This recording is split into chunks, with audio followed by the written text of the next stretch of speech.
Olá, meus amigos, sejam todos muito bem-vindos. Eu sou o professor Irapuan Beltrão e estou aqui para dividir mais um módulo com vocês nesse nosso projeto de especialização na matéria tributária. E esse módulo em especial merece aí de todos nós o cuidado, a atenção, o carinho, porque na verdade vai ser o grande elemento de proteção que nós conseguimos reconhecer em prol dos contribuintes. Na verdade, a relação tributária, como todos nós sabemos, é uma relação desequilibrada, desse desequilíbrio ali, um exercício de força do poder de império estatal, onde historicamente se reconhece que o predomínio do interesse arrecadatório é sempre muito maior do que os nossos interesses individuais, onde a nossa titularidade de patrimônio, nossos recursos, nossas rendas, nosso patrimônio é afetado, nossa propriedade ela é afetada pela existência da tributação e, consequentemente, quando colocarmos numa balança essa relação tributária, é claro que o poder público tem dentro da própria ótica jurídica, dentro do próprio ordenamento jurídico, mecanismos de fazer valer esse projeto arrecadatório e diga-se de passagem, assim foi construído dentro do Estado de Direito, a lógica no qual o Estado de Direito assentou a relação tributária para exatamente identificar que esse seria o mecanismo de coleta de recursos para satisfação dos interesses públicos. Isso, obviamente, constrói-se ali a partir da visão do contribuinte num dever fundamental nessa relação do Estado de Direito, um dever fundamental a pagar os impostos, e que, na verdade, não pode ser ignorado, não pode ser desconhecido, porque é uma realidade que as diversas nações possuem. O que também aconteceu aí na evolução do Estado de Direito, e eu diria um processo absolutamente histórico, que inicia lá com os fundamentos, nas bases pré-constitucionais, nas bases pré-originárias de um constitucionalismo até chegar ao estado atual do constitucionalismo moderno, é identificar também que essa relação tributária, se desequilibrada em prol do Estado, ela, por outro lado, tem que ganhar e construir também proteções jurídicas ao contribuinte. O contribuinte não pode ser afetado por um poder que não encontra limites. Tem que ser todo e qualquer poder limitado, assim também se construiu a ideia do Estado de Direito. E nós vamos, dessa forma, buscar a lógica de que, dentro de uma evolução dos modelos constitucionais dos diversos países, houve também a consagração de formas jurídicas de proteger o contribuinte. Claro, uma proteção que não vai jamais afastar, excluir por completo o poder da tributação. É absolutamente improvável que nós tenhamos algum tipo de previsão que impeça o exercício do poder de tributar, pelo menos na sua totalidade, sobre determinado tipo de pessoa, mas, por outro lado, sim, limites vão ser construídos, mecanismos de proteção vão ser construídos para que esse contribuinte não sofra com essa necessidade de suportar ali o dever fundamental a pagar os impostos de uma maneira abusiva, de uma maneira ilimitada, de uma maneira onde vire-se uma arbitrariedade do poder estatal. Então, de longa data se construiu essa perspectiva, eu diria que tem as suas raízes lá na Carta Magna, no século XIII, vai evoluir inclusive no direito inglês com a construção de uma legalidade representativa, de uma legalidade que, no mínimo, produz alguma base de segurança jurídica, encontra as revoluções do final do século XVIII como uma grande base de contemplação de fundamentos no qual a relação tributária também vai ser limitada para evitar, inclusive, os abusos que eram notórios nas monarquias absolutistas europeias. Quando vem, na perspectiva até da nossa história americana, encontra ali as colônias americanas de norte a sul, sofrendo demais com a tributação, sofrendo demais com a carga tributária, com resistências e movimentos até mesmo de independência, muitas das vezes marcados por conta dessa insatisfação com a imposição tributária, também vai encontrar, portanto, nessa história americana, e quando eu falo americana, repito, de norte a sul, também vai encontrar alguns fundamentos dizendo o seguinte: olha, a relação tributária não pode funcionar assim, ainda mais porque, naquela perspectiva entre matriz e colônia, a visão de retorno era muito diminuída, a visão no qual a matriz colonizadora sangrava as colônias de uma maneira absolutamente exagerada, sem nenhum tipo de retorno, sem nenhum tipo de satisfação. Essa perspectiva, portanto, conjugada com a lógica e a evolução da perspectiva do constitucionalismo europeu, vai espalhar mundo afora essa ideia de que realmente o poder de tributar ele existe, ele é inevitável, ele faz parte do Estado de Direito, ele é uma das facetas da soberania estatal, no qual o Estado tem sim o poder de tributar os integrantes daquela comunidade social, pela própria inevitabilidade que essa medida do contrato social que fundamenta o Estado de Direito se assenta, mas esse poder há de ser limitado, esse poder há de ser contido, esse poder há de encontrar alguns freios. Isso, repito, não é uma história apenas nossa, é uma história que vai caminhar, seja por influências europeias ou influências americanas, com uma perspectiva de demonstração de que a lógica do Estado de Direito assim exigia. Evidentemente que com isso também ressalta a todos que quando hoje pensarmos a ideia das limitações constitucionais ao poder tributar, certamente elas não são iguais eram no passado. Então, se eu comparar, inclusive, a nossa perspectiva, a nossa história constitucional, encontrar quais são as limitações atuais e quais são as limitações lá, na primeira Constituição republicana, no final do século XIX, evidentemente que as limitações eram de forma diferente. E eu digo isso para reforçar que as limitações estão num processo de eterna construção.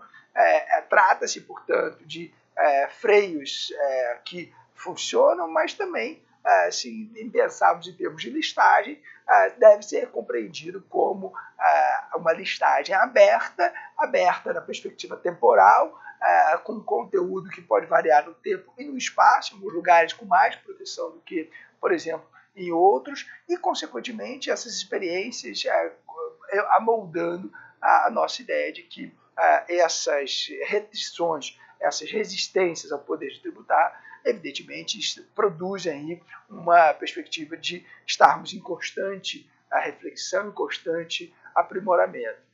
Mais do que isso, até por conta da história que eu estava mencionando a vocês, trata-se basicamente de uma história constitucional. Nós que gostamos, inclusive, de constitucionalizar coisas, evidentemente nós trouxemos para dentro das cartas constitucionais traz freios. Se não de maneira organizada nas primeiras constituições da nossa história, já com as constituições finais do século XX, e aí falo das nossas, né, tanto de 46 para cá, as cartas constitucionais todas contiveram algum tipo de previsão para fazer tais limitações funcionarem.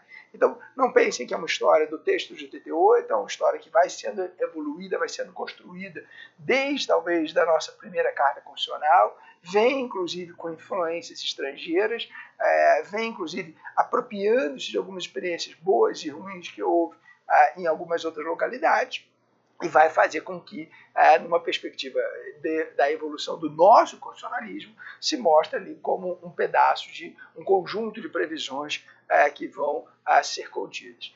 Então, essa é a perspectiva que nós devemos enxergar essas chamadas limitações do poder tributar. São mecanismos no qual nós colocamos algum tipo de resistência, algum tipo de contenção ao exercício do poder da tributação por parte dos agentes e das unidades internas dos países todos, das nações. Mais do que isso, majoritariamente são formas que se constitucionalizaram aqui em outros lugares, claro, o nosso aqui com mais constitucionalização propriamente dita. Então faz com que a gente tenha realmente um mecanismo de entender que a Constituição, que sempre foi vista como um elemento de organização do poder estatal, de proteção dos nossos maiores direitos individuais, enxergue também a necessidade de colocar alguns tipos de mecanismos de proteção nessa relação tributária. Essa é a forma pela qual nós temos que entender e enxergar essas limitações ao poder de tributar, na sua perspectiva, pelo menos ali preliminar. É claro que daí para frente muito mais vai surgir. Nós vamos encontrar, primeiro, muita referência constitucional e, claro, até mais do que uma referência constitucional, toda uma arquitetura que se construiu para que a gente tenha essas limitações do poder tributário. Vamos fazer vários dos nossos encontros aqui para explorar bem esse tema e, claro, a nossa matriz é um olhar que principia pela Constituição, mas, obviamente, tem ali algumas outras complementações que devem ser compreendidas por cada um de nós. Bom, eu preparei um material, olha só, a gente vai falar um pouquinho sobre esse tema. Já adianto que é um tema absolutamente constitucionalizado, mas pensando, inclusive, como é que nós enxergamos essas limitações ao poder tributar na nossa Carta Constitucional, nós vamos ter que lembrar que a Constituição ela organizou um belo sistema. Pelo menos já nas nossas Constituições últimas, nós tivemos efetivamente a pretensão do Constituinte de falar o seguinte, não, eu não vou simplesmente jogar as normas constitucionais as normas tributárias dentro da Constituição. Vamos fazer o seguinte, vamos sistematizar isso, vamos fazer com que os diversos elementos, os diversos componentes que cuidem ali dessa relação tributária sejam entendidas de maneira lógica, coerente, harmônica, ou pelo menos assim foi o grande esforço do nosso Constituinte tributário. Não é uma novidade também do texto de 88, mas o texto de 88 caminha, e as suas reformas, evidentemente, caminham para também entender esse modelo de sistematização.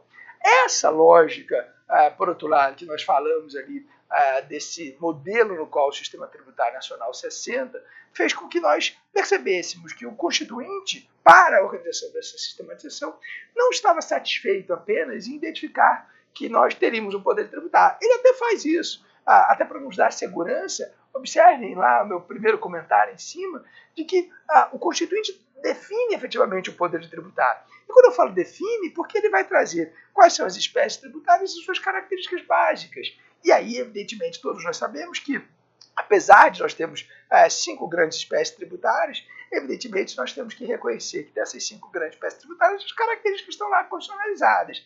Umas mais abertas do que outras, mas evidentemente com um desenho constitucional muito claro. Só que esse é o ponto. Na medida em que o Constituinte falou assim, existe aquele poder de tributar, por outro lado, também é necessário que a gente limite esse poder. Como já afirmei e me permito repetir, nenhum poder estatal deve ser enxergado de uma maneira ilimitada. Nenhum poder estatal deve ser reconhecido sem que haja ali, evidentemente, limites que possam ser definidos. E, consequentemente, esse foi o modelo no qual o Constituinte também, assim, trouxe tais previsões. Então, consequentemente, nós tivemos ali essa medida de reconhecer que limitações ao poder tributário eram necessárias e eram fundamentais. Dessa construção, fica ali um destaque já, que não era apenas limitar por limitar o poder. Nenhum poder é limitado simplesmente porque nós queremos limitá-lo. Nós estamos querendo limitar esse poder para entender que eles têm que funcionar como aquele mecanismo de proteção que eu mencionava a vocês.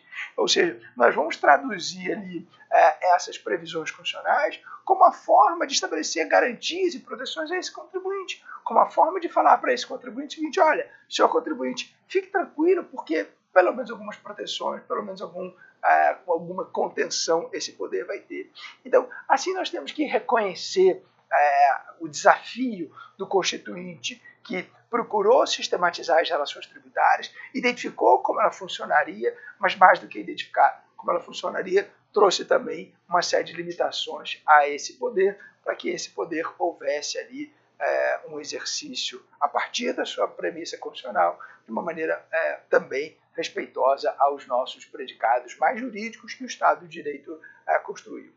A bem da verdade, se pensarmos ainda a lógica do sistema tributário nacional, nós não podemos esquecer que, dado que adotamos um modelo federativo, esse poder também foi objeto de alguma repartição. Então, a repartição das competências tributárias, que é o grande desafio de todos nós, em qualquer federação ali, dado que a função tributária também é angariar recursos, e se nós temos diversas unidades federativas internas, todas elas vão precisar de recursos, e como nós vamos fazer disso uma partilha, evidentemente, esse modelo ali de uma repartição de competências também vai aparecer na nossa Constituição. Mas esses nem são os nossos tópicos. Não quero pensar a identificação das nossas características ao poder de tributar, nem a repartição de competências. Quero, na verdade, destacar essa predicada aqui, como nós teremos ali essa identificação constitucional da percepção das limitações que são dadas ao poder de tributar. Nesse processo aqui de construção, eu ainda diria mais, diria que nós todos temos que reconhecer que, apesar de estarem essas limitações contidas na Constituição, e claramente o Constituinte assim se esforçou de trazer uma série de prases no qual a relação tributária vai encontrar tais contenções, tais limitações, por outro lado, o próprio Constituinte deu um outro passo. Falou o seguinte, olha, eu não tenho aqui nenhuma pretensão de esgotar essa temática. Eu não tenho nenhuma pretensão de imaginar que, na hora que traz algumas previsões constitucionais, que a gente possa identificar que ali se encerra toda a relação necessária naquela parte, naquele tema em especial. E aí o que fez o Constituinte? Dado que ele já de longa data também vocacionou que no campo tributário nós teríamos um papel de uma outra grande norma, que se faz de maneira nacional, que em nome da competência concorrente que a matéria tributária carrega, vai ser produzida para que nós tenhamos normas gerais que funcionem e que orientem a atuação tributária de União, Estado, Distrito Federal e municípios. E, historicamente, o que se colocou nessas normas gerais? Claro, além de alguma compreensão de conteúdo do que poderia ser esse padrão de uniformização da atuação tributária, também se percebeu que, nessas normas gerais, nós poderíamos pegar aquelas limitações que estão no texto constitucional e, de alguma maneira, regular, de alguma maneira, regulamentar. Então, se de fato a Constituição define que as limitações são matérias constitucionais, por outro lado, ela também define, e aí me reporto já aqui ao artigo 146, que haverá uma norma infraconstitucional que vai cuidar de tais regulamentações, que vai nos ajudar a compreender essas limitações como tal. Isso o Constituinte nem inovou, porque eu diria que já desde a Carta de 67, e na verdade até desde as reformas tributárias que nós tivemos ainda em cima da Constituição de 46, esse modelo já estava construído. Vamos consagrar, portanto, constitucionalmente as limitações e, a partir daquelas consagrações constitucionais, uma norma infraconstitucional vai cuidar ali de minimamente regulamentar tais limitações. Se essa não era um processo de novidade, por outro lado, nem é novidade qual é a norma que vai cumprir isso. Destaco aqui a necessidade de lembrar que ali a Constituição claramente nos afirmou que, nesse contexto, quem tem que regulamentar tais limitações ao poder tributário será uma lei complementar, ou seja, reserva o nosso Constituinte essa vocação para que nós tenhamos ali a regulamentação e o tratamento das normas gerais em direito tributário para um campo de atuação dessas nossas matérias reservadas, portanto, à lei complementar. Observem que o artigo 146 tem toda uma coerência lógica de pensar o seguinte: dado que o sistema tributário nacional cumpre ali a tarefa de organizar diversas matérias, são essas matérias também que nós vamos trazer ao plano de uma lei complementar. Porque se a Constituição trata de definir as espécies, definir uma repartição de competência e limitar esse exercício do poder tributário, são exatamente esses temas que vão ser regulamentados, vão ser disciplinados pelo plano da lei complementar. E ali vai cumprir esse detalhamento de uma maneira mais intensa ou menos intensa em algumas temáticas. Evidentemente que aí nós temos um viés que nós não podemos esquecer em hipótese alguma. Né? Assim, essa história, como disse, não é nova, e até pensando aqui numa lógica temporal, vale a atenção de que tudo isso fora consagrado ainda com base na Constituição de 46, mas por força de uma emenda constitucional lá, que é a famosa emenda 18 de 65. É com base exatamente nisso que nós vamos elaborar aqui, em outubro de 66, uma grande lei que tinha já essa vocação. Naquele momento, não havia muito o que se identificar, sai a Lei 5.172. Isso, outubro de 66, sempre uma lembrança marcante para todos nós. Dessa perspectiva aí, importante ali da nossa construção histórica, o que nós tivemos, por outro lado, foi um passo mais curioso e interessante. Que quando vem, em março de 67, uma nova Carta Constitucional ali, que se apresenta para regulamentar a organização da República Federativa do Brasil, essa estrutura aqui, havida pela Constituição de 67, e praticamente nada muda esse desenho. Praticamente nada muda esse desenho.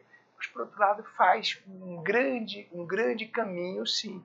Ele vai dizer o seguinte: olha, eu preciso ainda de uma norma geral, eu preciso ainda regulamentar a matéria tributária, mas passou a exigir, nesse momento aqui, que esse papel que vai ser dado ao campo da atividade tributária fosse regulamentado por meio de lei complementar.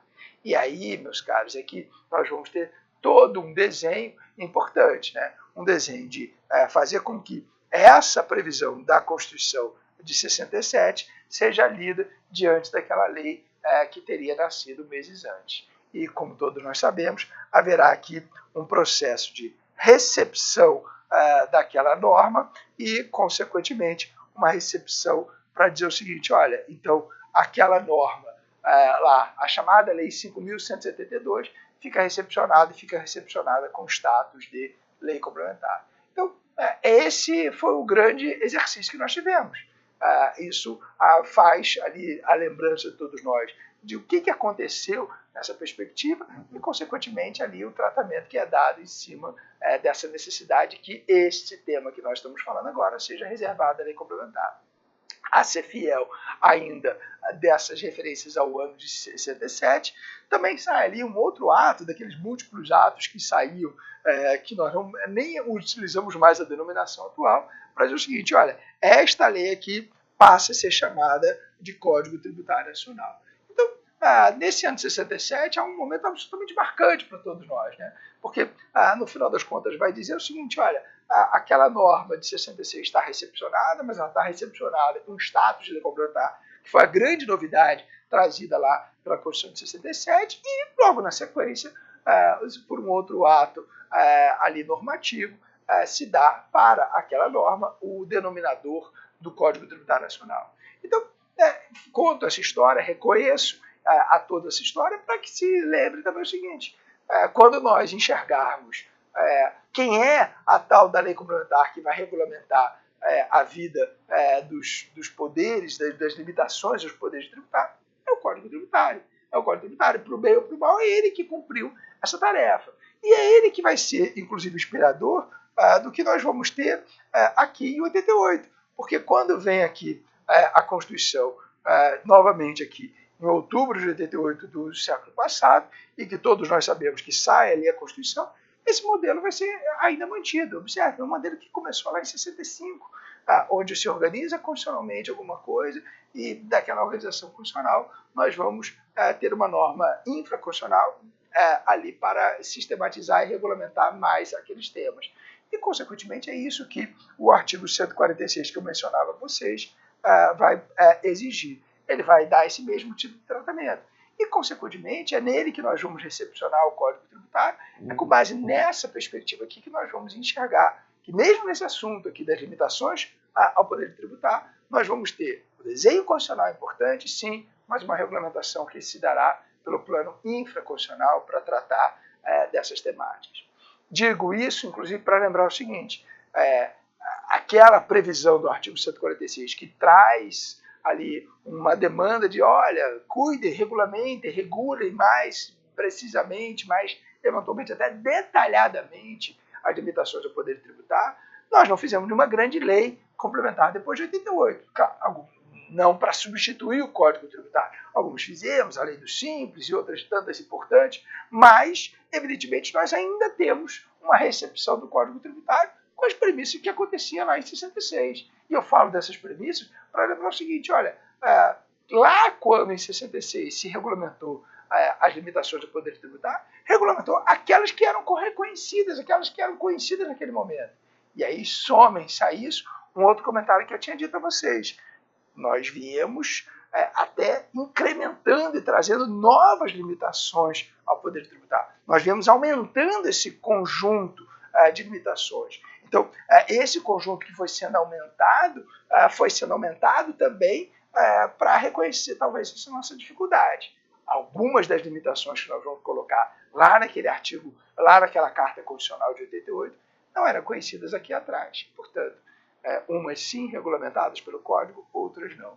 Então, tem esse processo, esse olhar histórico ali preocupante para todos nós. Mas, sem prejuízo disso, esse desenho continua sendo mantido e continua sendo identificado como tal. Quem regulamenta majoritariamente as limitações do poder tributário é o Código Tributário. Fala sobre todas? Não, infelizmente não. Mas, pelo menos, nos ajuda em algumas temáticas. Dessa construção aqui, e voltando ali para o nosso olhar até constitucional, eu queria lembrar a todos de uma grande diferença, portanto, que nós temos que identificar nesse papel até infraconstitucional no qual o sistema tributário se baseia. Observe que, majoritariamente, nós tivemos a inclinação de que as leis complementares serão utilizadas para esse emprego de normas gerais. Então, o fundamento majoritário do artigo 146 é identificar que, a partir daquele desenho sistematizado que o Constituinte elaborou, eu quero depois com que uma norma infraconstitucional, aí sim, lei complementar, trate dessas normas gerais, regulamente as nossas limitações do poder tributário. E nesse ponto eu vou pedir a todos sempre muita cautela. Não vamos confundir jamais esta lei que a União vai fazer para regulamentar os temas que estão a ela vocacionados no artigo 146 com a lei da instituição de tributo, que, como regra, vai ser, portanto, uma lei ordinária. Então, a lei que institui tributo na União, no Estado e no município, como padrão, é uma lei ordinária.